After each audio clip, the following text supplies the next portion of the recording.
నువ్వు అటు ధ్యానం పెట్టుకో. భోజనం మధ్యాహ్నం భోజనం చేసిన తర్వాత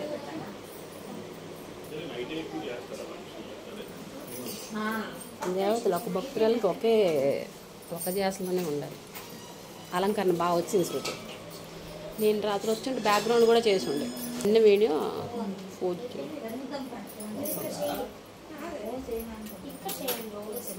రమ్మని చేయి, నువ్వు చేసి వచ్చా దగ్గరేసుకొని.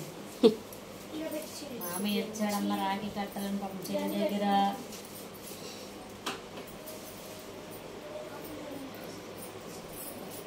రాఖీ ఎప్పుడు వచ్చింది? మండే.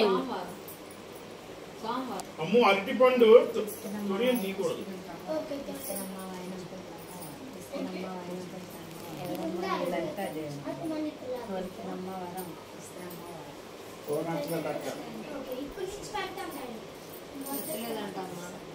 ఇప్పుడు నుంచి